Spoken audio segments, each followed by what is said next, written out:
हरे कृष्ण कृष्ण कृष्ण हरे हरे। तो भक्तबृंदगण आजकेर भिडियोटी रयेछे आज 6 जुलाई रविवार पालित हयेछे देवशयनी एकादशी।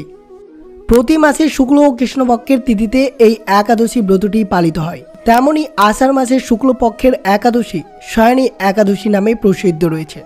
যে সকল কৃষ্ণ ভক্তরা এই একাদশী ব্রতটি পালন করে রয়েছেন তারা অবশ্যই আজকের দিনে শ্রবণ করবেন এই দেবশয়নী একাদশীর ব্রত কথাটি, যেটি শ্রবণের ফলে আপনার শত শত পাপ খুব সহজেই বিনষ্ট হবে এবং শ্রীকৃষ্ণের অপার আশীর্বাদ সেই পরিবারে বর্ষিত পড়বে। তারা অবশ্যই ভক্তি ভালোবাসা শ্রদ্ধা দিয়ে আজকের দিনে শ্রবণ করুন দেবশয়নী বা শয়নী একাদশীর ব্রত কথাটি। এই বিশেষ দিনটি ঘুমাতে যান ভগবান বিষ্ণু। 4 মাস পর তার ঘুম ভাঙে। তার জেগে ওঠার দিনটিকে প্রবোধনী একাদশী বলা হয়ে থাকে। অর্থাৎ এই দেবশয়নী একাদশীর পর থেকে ভগবান বিষ্ণু ক্ষীর সাগরে শেষ নাগের ওপর সে ঘুমাতে যান, তাই এই দিনটিকে শয়নী একাদশী বলা হয়ে থাকে। আর যে সকল কৃষ্ণ ভক্তরা এই দেবশয়নী একাদশী ব্রতটি পালন করে রয়েছেন তারা আজকের দিনে একনিষ্ঠা মনে শ্রবণ করুন দেবশয়নী একাদশীর ব্রত কথাটি। অবশ্যই শ্রবণের ফলে আপনার সকল মনস্কামনা পূর্ণ হবে শ্রীকৃষ্ণের কৃপায়। তো অবশ্যই ভিডিওটি আপনার জন্য অত্যন্ত গুরুত্বপূর্ণ হতে চলেছে, তাই ভিডিওটি অবশ্যই শুরু থেকে শেষ পর্যন্ত ভক্তি সহকারে শ্রবণ করুন। আর চ্যানেলে নতুন হয়ে থাকলে দয়া করে চ্যানেলটিকে সাবস্ক্রাইব করবেন, লাইক করবেন, কমেন্টে ভক্তি ভালোবাসা শ্রদ্ধা দিয়ে জয় শ্রীকৃষ্ণের জয় লিখে দিতে ভুলবেন না এই শুভ দিনটিতে। তো অবশ্যই শ্রবণ করুন দেবশয়নী একাদশীর ব্রত কথাটি। আজ 6 জুলাই রবিবার পালিত হয়েছে দেবশয়নী একাদশী। যে একাদশী সকল কৃষ্ণ ভক্তরা এই শুভ দিনে ব্রতটি পালন করে রয়েছে তারা অবশ্যই আজকের দিনে শ্রবণ করুন দেবশয়নী একাদশীর ব্রত কথাটি। রাজা যুধিষ্ঠির মহারাজ বললেন, হে কেশব, আষাঢ় মাসের শুক্লপক্ষের যে একাদশী হয় তার নাম কি? শুভ দিনের জন্য পূজনীয় দেবতাকে এবং এই অনুষ্ঠান পালনের প্রক্রিয়া কি? ভগবান শ্রীকৃষ্ণ উত্তর দিলেন, হে পার্থব গ্রহের রক্ষক, আমি আনন্দের সাথে তোমাকে এই চমৎকার ঐতিহাসিক ঘটনা বলবো যা দেবতা ব্রহ্মা একবার তার পুত্র নারদ মুনিকে বলেছিলেন। একদিন নারদ মুনি তার পিতাকে জিজ্ঞাসা করলেন, আষাঢ় মাসের শুক্লপক্ষের যে একাদশী আছে তার নাম কি? দয়া করে আমাকে বলুন কিভাবে আমি এই একাদশী পালন করব। এইভাবে পরমেশ্বর শ্রী বিষ্ণুকে সন্তুষ্ট করব। ভগবান ব্রহ্মা উত্তর দিলেন, হে মহান সাধু বক্তা, হে সর্বশ্রেষ্ঠ ঋষিগণ, হে ভগবান বিষ্ণুর শুদ্ধতম ভক্ত, তোমার প্রশ্ন সমগ্র মানব জাতির জন্য যথারীতি উৎকৃষ্ট। এই পৃথিবীতে বা অন্য কোনো জগতে ভগবান শ্রীহরির একাদশীর চেয়ে ভালো আর কিছু নেই। এটি সঠিকভাবে পালন করলে সবচেয়ে বড় পাপ নষ্ট হয়। এই কারণে আমি আপনাকে আষাঢ় মাসের শুক্লপক্ষের একাদশী সম্পর্কে বলবো। এই একাদশী উপবাস সমস্ত পাপকে শুদ্ধ করে এবং সমস্ত ইচ্ছে পূরণ করে। অতএব যে কেউ এই পবিত্র উপবাস দিনটি পালন করতে পারে সে নরক থেকে উদ্ধার পায়। আষাঢ় মাসের শুক্লপক্ষের একাদশী পদ্ম একাদশী বা দেবশয়নী বা শয়নী একাদশী নামে প্রসিদ্ধ রয়েছে। হে নারদ, মনোযোগ সহকারে শুনুন, আমি আপনাকে এই একাদশীর সম্পর্কে ঐতিহাসিক ঘটনা বর্ণনা করছি। এই বিবরণটি শুনলে সমস্ত ধরনের পাপ ধ্বংস হয়ে যাবে এবং আধ্যাত্মিক পরিপূর্ণতার পথে সমস্ত বাধা ধ্বংস হয়ে যাবে। হে পুত্র, সূর্যবংশে একদা একজন সাধু রাজা ছিলেন যার নাম মানধাতা। যেহেতু তিনি সর্বদা সত্যের পক্ষে দাঁড়িয়েছিলেন তাই তিনি সম্রাট নিযুক্ত হন। তিনি তার প্রজাদের এমনভাবে যত্ন নিতেন যেন তারা তার নিজের পরিবারের সদস্য এবং সন্তান। তার ধর্মপরায়ণতা এবং মহান ধর্মীয়তার কারণে তার সমগ্র রাজ্যে কোনো মহামারী, খরা বা কোনো ধরনের রোগ ছিল না। তার সমস্ত প্রজা কেবল সকল ধরনের ঝামেলা থেকে মুক্ত ছিল না, বরং অত্যন্ত ধনী ছিল। রাজার নিজস্ব কোষাগারে কোনো অবৈধ অর্থ ছিল না এবং এইভাবে তিনি বহু বছর ধরে সুখে রাজত্ব করেছিলেন। যাই হোক, একবার তার রাজ্যে কোনো পাপের কারণে 3 বছর ধরে খরা হয়েছিল। প্রজারাও দুর্ভিক্ষে অক্লান্ত হয়ে পড়েছিল। খাদ্যশস্যের অভাবের কারণে তাদের পক্ষে নির্ধারিত বৌদ্ধিক যজ্ঞ করা, তাদের পূর্বপুরুষ এবং দেবতাদের উদ্দেশ্যে ঘি উৎসর্গ করা, কোনো ধর্মীয় উপাসনা করা, এমনকি বৌদ্ধিক সাহিত্য অধ্যয়ন করা অসম্ভব হয়ে পড়েছিল। অবশেষে তারা সকলে এক বিশাল সমাবেশে তাদের প্রিয় রাজার সামনে উপস্থিত হয়ে তাকে এইভাবে সম্বোধন করলেন, হে রাজা, আপনি সর্বদা আমাদের মঙ্গলের দিকে নজর রাখেন, তাই আমরা এখন আপনার কাছে বিনতিভাবে সাহায্য প্রার্থনা করছি। এই পৃথিবীতে প্রত্যেকের এবং সব কিছুর জলের প্রয়োজন। জল ছাড়া প্রায় সব কিছুর মৃত হয়ে যায়। বেদ জলকে নর বলে এবং যেহেতু পরমেশ্বর ভগবান জলের উপর শয়ন করেন, তাই তার অপর নাম নারায়ণ। ঈশ্বর জলের উপর নিজের বাসস্থান তৈরি করেন এবং সেখানেই বিশ্রাম নেন। বলা হয় যে জল ছাড়া তিনটি জিনিস থাকতে পারে না, মুক্তা, মানুষ এবং ময়দা। মুক্তার অপরিহার্য গুণ হলো এর দীপ্তি এবং এটি জলের কারণে। একজন মানুষের ষড়াংশ হলো তার বীর্য, যার প্রধান উপাদান হলো জল, এবং জল ছাড়া ময়দা তৈরি করা যায় না। তারপর বিভিন্ন রুটিতে রান্না করা যায় না, উৎসর্গ করা যায়, খাওয়া যায়। কখনো কখনো জলকে জল নাড়াই বলা হয়। এই জীবন রক্ষাকারী পদার্থ জলের আকারে পরমেশ্বর, মেঘের আকারে পরমেশ্বর আকাশে জুড়ে উপস্থিত এবং বৃষ্টিপাত করেন, যা থেকে শস্য উৎপাদন হয়, যা প্রতিটি জীবকে ধারণ করে। হে মহারাজ, তীব্র খরার কারণে মূল্যবান শস্যের অভাব দেখা দিয়েছে। তাই আমরা সকলেই দুর্দশাগ্রস্ত এবং মানুষের বিপদ হয়ে যাওয়ার সাথে সাথে আপনার রাজ্য ছেড়ে চলে যাওয়ার সাথে সাথে জনসংখ্যা হ্রাস পাচ্ছে। হে পৃথিবীর শ্রেষ্ঠ শাসক, দয়া করে এই সমস্যার কিছু সমাধান খুঁজে বের করুন এবং আমাদের আবার শান্তি ও সমৃদ্ধি নিয়ে আসুন। রাজা উত্তর দিলেন, আপনি সত্য কথা বলছেন, কারণ শস্য হল ব্রহ্মার মতো পরম সত্য, যিনি শস্যের মধ্যে বাস করেন এবং এর মাধ্যমে সমস্ত প্রাণীকে লালন পালন করে। প্রকৃতপক্ষে শস্যের কারণে পৃথিবী বেঁচে থাকে। এখন আমাদের রাজ্যে ভয়াবহ খরা কেন?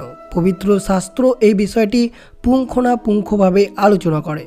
যদি কোনো রাজা ধর্মহীন হন, তবে তিনি এবং তার প্রজা উভয়কে কষ্ট পান। আমি দীর্ঘদিন ধরে আমাদের সমস্যার কারণ নিয়ে ধ্যান করছি, কিন্তু আমার অতীত এবং বর্তমান চরিত্র অনুসন্ধান করার পরেও আমি সৎভাবে বলতে পারি যে আমি কোনো পাপ খুঁজে পাইনি। তবুও আপনার সমস্ত প্রজাদের মঙ্গলের জন্য আমি পরিস্থিতির প্রতিকার করার চেষ্টা করব।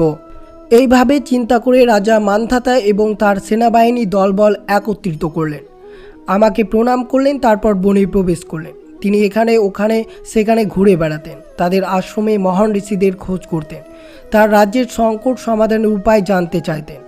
অবশেষে তিনি আমার আরেক পুত্র অঙ্গিরা মুনির আশ্রমে পৌঁছান, যার তেজও সমস্ত দিকে আলোকিত ছিল। তার আশ্রমে বসে অঙ্গিরাকে দ্বিতীয় ব্রহ্মার মতো দেখাচ্ছিল।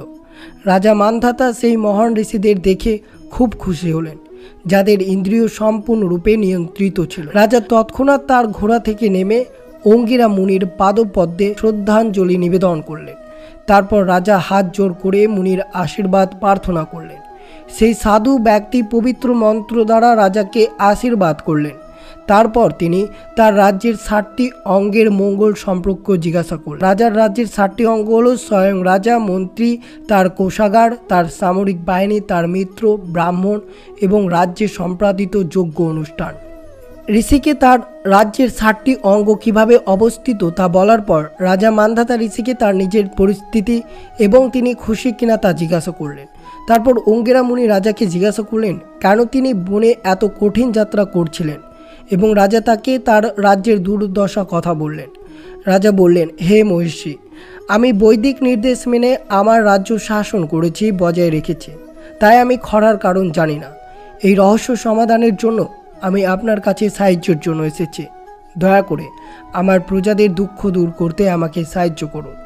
অঙ্গিরা ঋষি রাজাকে বললেন, বর্তমান যুগ সত্যযুগ সকল যুগের মধ্যে শ্রেষ্ঠ, কারণ এই যুগে ধর্ম 4 পায়ের উপর, সত্য, তপস্যা, করুণা এবং পরিচ্ছন্নতা দাঁড়িয়ে আছে।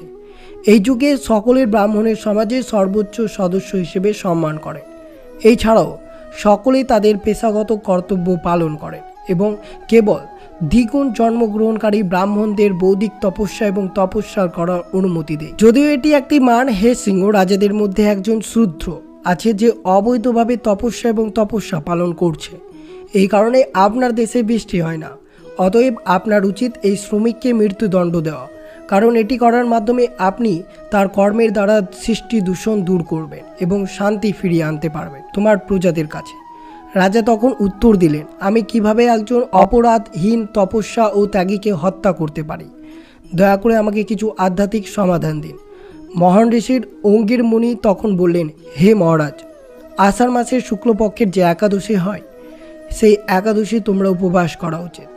এই শুভ তিথির নাম দেবশয়নী একাদশী বা পদ্ম একাদশী। এর প্রভাবে প্রচুর বৃষ্টিপাত হবে এবং ফলে শস্য অন্যান্য খাদ্যদ্রব্য অবশ্যই তোমার রাজ্যে ফিরে আসবে। হে মহারাজ, তুমি, তোমার আত্মীয় স্বজন এবং তোমার প্রজারা সকলে এই পবিত্র একাদশী উপবাস পালন করা উচিত। তাহলে তোমার রাজ্যে সব কিছু নিঃসন্দেহ স্বাভাবিক অবস্থায় ফিরে আসবে। এই কথা শুনে রাজা প্রণাম করলেন এবং তারপর তার প্রাসাদে ফিরে গেলেন। দেবসায়নী একাদশী আসার পর রাজা মান্ধাতা তার রাজ্যের সমস্ত ব্রাহ্মণ, ক্ষত্রিয়, শূদ্রের একত্রিত করলেন এবং গুরুত্বপূর্ণ উপবাসটি কঠোরভাবে পালন করার নির্দেশ দিলেন। তারা এটি পালন করার পর ঋষির ভবিষ্যৎবাণী অনুসারে বৃষ্টিপাত হলো।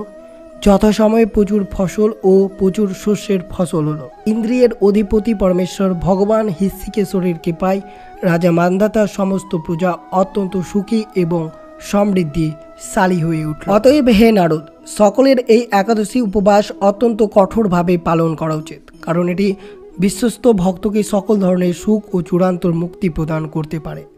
ভগবান শ্রীকৃষ্ণ উপসংহারে বললেন, হে আমার প্রিয় যুধিষ্ঠির, এই পদ্ম একাদশী এতটাই শক্তিশালী যে কেউ কেবল এর মহিমা পাঠ করে বা শ্রবণ করে সে সম্পূর্ণরূপে পাপমুক্ত হয়ে যায়। হে পাণ্ডব, যে আমাকে সন্তুষ্ট করতে চায় এই একাদশী কঠোরভাবে পালন করা উচিত, যা দেবসায়নী একাদশী নামে প্রসিদ্ধ। ভবিষ্যৎ উত্তর পুরাণ থেকে এই আষাঢ় শুক্ল একাদশীর মহিমা বর্ণনা করা হয়েছে, যা পদ্ম একাদশী বা দেবসায়নী একাদশী নামে পরিচিত। তো অবশ্যই আপনারা শ্রবণ করলেন দেবসায়নী একাদশীর ব্রত কথাটি, যেটি শ্রবণের ফলে আপনার শত শত পাপ খুব সহজেই নিমেষেই মুক্ত হয়ে যাবে এবং বৈকুণ্ঠ ধামে অবশ্যই লাভ হবে এবং শ্রীকৃষ্ণের কৃপায় সকল মনস্কামনা আপনার পূরণ হবে। এবং অবশ্যই শ্রবণ করবেন এই একাদশীর পালন কখন করবেন। 6 জুলাই রবিবার এই একাদশী ব্রতটি আপনারা পালন করেছেন এবং পরের দিন অর্থাৎ 7 জুলাই সোমবার পালন করতে হবে। পালনের সঠিক সময় হচ্ছে বাংলাদেশ ও ঢাকা পালনের সময় রয়েছে সকাল 5:17 থেকে 9:47 মধ্যে পালন করতে হবে এবং ভারত ও কলকাতার পালনের সময় রয়েছে সকাল 4:58 থেকে 9:27 মধ্যে। এই শুভ সময়ের মধ্যে আপনাদেরকে পালন করতে হবে। অবশ্যই পালন না করলে ব্রতের কোনো পূর্ণ ফলাফল পাওয়া যায় না। তো অবশ্যই একান্ত দরকার ব্রতের সঠিক নিয়ম মেনে ব্রতের পালন করা। তো এই ছিল ভিডিওটি ভালো লাগলে অবশ্যই চ্যানেলটিকে সাবস্ক্রাইব করবেন, লাইক করবেন, কমেন্টে ভক্তি, ভালোবাসা, শ্রদ্ধা দিয়ে জয় শ্রীকৃষ্ণের জয় লিখে দিতে ভুলবেন না এবং ভিডিওটি আপনার আত্মীয় ভক্ত বা বন্ধুদের সাথে অবশ্যই শেয়ার করবেন, যে সকল কৃষ্ণ ভক্তরা এই দেবসায়নী একাদশী ব্রতটি পালন করে রয়েছেন। সুস্থ থাকবেন, সতর্ক থাকবেন। জয় শ্রীকৃষ্ণ, রাধে রাধে।